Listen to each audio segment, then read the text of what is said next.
CC camera ভাঙার পরে যদি আমরা কথা বলি আমাকে কয় তোরা যদি আমার কথা কস তোকে মেরে ফেলাম, কথা কইলে মেরে ফেলাম, সবটি আমাকে অ্যাকসেপ্ট করছে। আমরা পুলিশের লোক, আইনের লোক, কিন্তু আইনের লোকের মতন আমাকে কোনো কাগজপত্র দেয় নাই, কিছুই দেয় নাই। ডিবির লোক আইসাই মারে, এরকম কোনো আইন আছে যে ডিবির লোকে আইসাই গায়ে হাত তুলবো? ওরা ডিবির লোকে পরিচয় দিচ্ছে, ওরা সিভিলে আসে। ঘরের সোফা, আলমারি ও ওয়ার্ড্রোব তছনছ, মেঝে জুড়ে ছড়িয়ে ছিটিয়ে রয়েছে বিছানার তোশক, পোশাক আশাক ও বিভিন্ন গৃহস্থালী সামগ্রী। শুধু তাই নয়, ভেঙে ফেলা হয়েছে দেয়াল ঘড়ি, এমনকি ঘরের সিসিটিভি ক্যামেরা সহ টিভি, কম্পিউটার ও বেশ কয়েকটি ইলেকট্রনিক সামগ্রীও। পুরো ঘর জুড়ে স্পষ্ট লুটপাট ও ভাঙচুরের চিহ্ন।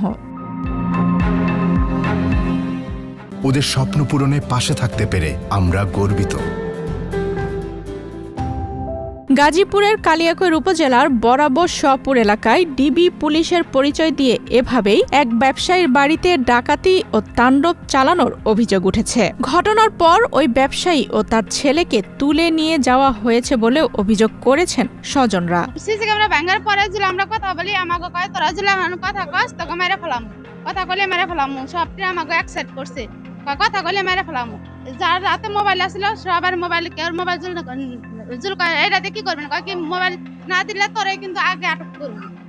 সবার সবার হাতে থেকে মোবাইল দিয়ে আগে নিচ্ছে, আর ওয়াইফাইটা সিসি ক্যামেরা আর ওয়াইফাইটা ঘরে ঢুকে স্থিরা মিরা ফেলাইছে, ভাঙিয়ে ফেলাইছে, টিভিগুলা ভাঙছে।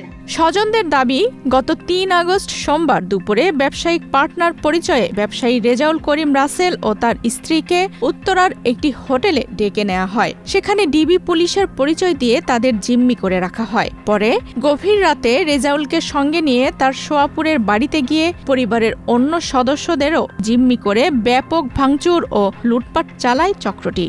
আইসাই আমাদের এই ঘরের এই কোনটা নিয়ে আইসাই মায়ের দূর করা শুরু করছে আমার ছেলেরে, যে আমু আমার বাঁচাও, আমু আব্বু আমার বাঁচাও। ওরা কেউ ইয়া করে না, ডিবির লোক আইসাই মারে, এরকম কোনো আইন আছে যে ডিবির লোকে আইসাই গায়ে হাত তুলবো? ওরা ডিবির লোকে পরিচয় দিচ্ছে, ওরা সিভিলে আসে, সিভিলে আইসে আমাকে গায়ে হাত তুললো। আমার পোলায় মারতে আছে, গলায় টিপ দিয়ে ধরছে, নাকে মুখে ছড়াইতে আছে, আবার পায়ে পাড়া দিছে, তোর মায়ের মারার হুমকি দিছে, মেয়েরা ফেলাইবো আমার ছেলেরে। অভিযোগ রয়েছে, এ সময় বিপুল পরিমাণ নগদ টাকা, স্বর্ণালংকার সহ মূল্যবান মালামাল লুট করে নিয়ে যায় তারা। পরে ব্যবসায়ী রেজাউল, তার স্ত্রী ও ছেলে তাওহিদ ইসলাম শাহেদকেও তুলে নিয়ে যাওয়া হয়। পরে মঙ্গলবার দুপুরে রেজাউলের স্ত্রীকে ছেড়ে দেওয়া হলেও এখনও নিখোঁজ রয়েছেন রেজাউল করিম রাসেল ও তার ছেলে। রাত্রেবেলা বাসায় ঢুকছে, আমরা তো বাইরে খাড়া গেছি, মেয়ে আসে না, জামাই আসে না, সবাই বাইরে। আমার নাতিও গেছে বাইরে, বড় নাতি, নাতির বয়স হলো 17 বছর, 18 বছর। তো নাতি বাইরে গেছে, ওই নাতিরে মনে করেন ওইনে গেছে, পরে ওই রাস্তায় যারে পাইছে তারাই ওকে গাড়িতে ঢুকাইছে।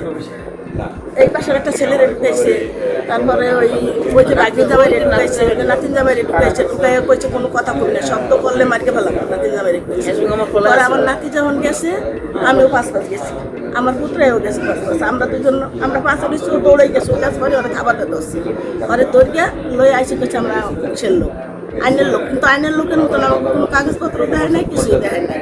হ্যাঁ, ছেলে আমার মেয়ের জামাই,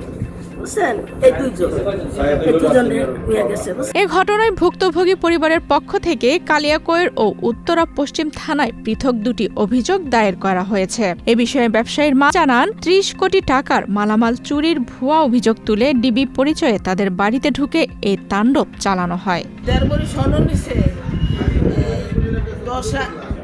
বড়ি রূপা নিছে বাবা, আর কত যাই আছে সব লুটপাট করে রয়েছে বাবা।